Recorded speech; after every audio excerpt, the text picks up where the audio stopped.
Secretary Lutnick, good morning. Would you say right now that you think that U.S. autos like GM and Ford are compliant under USMCA?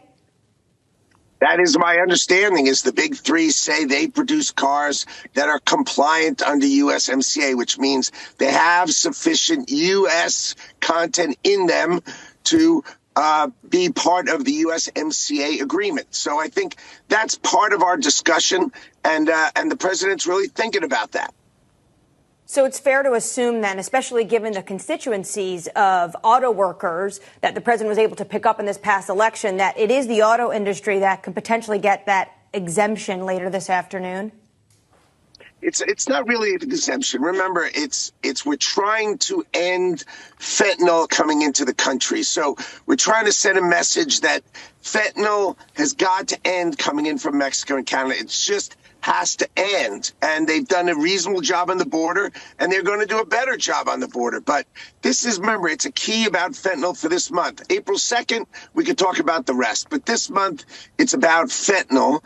And the president's trying to give Mexico and Canada some statement, some move forward, because they are trying their hardest, and we believe they're trying their hardest. But the fact is that we're got to put something on, because deaths in America have not decreased in a way that is sufficient.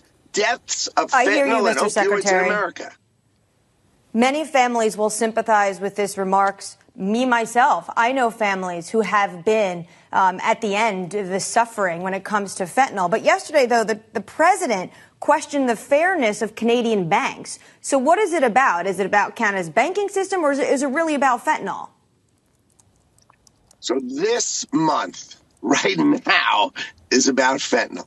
When we talk about April 2nd, we will talk about the bigger trade picture between our trading partners, Canada, and our trading partners of Mexico. So April 2nd, I'll be happy to come on and talk to you about our thinking and our thoughts about a broad trading model. But right now, it's about fentanyl.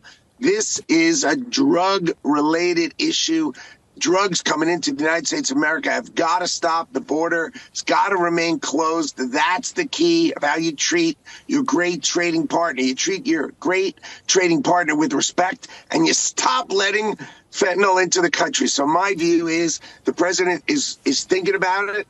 He's thinking about autos. He's thinking about USMCA. He's going to come up with a plan this afternoon. We're going to announce that plan. I think it's going to be in the middle. Somewhere there's going to be 25% tariffs. It's not the middle as in a number. I think it's the middle in terms of USMCA and not USMCA. But the president will decide that this afternoon, and then we'll go on from there. But think about that. If you were compliant with USMCA, you did what President Trump asked in his last term. And if you weren't compliant, you did that at your own risk.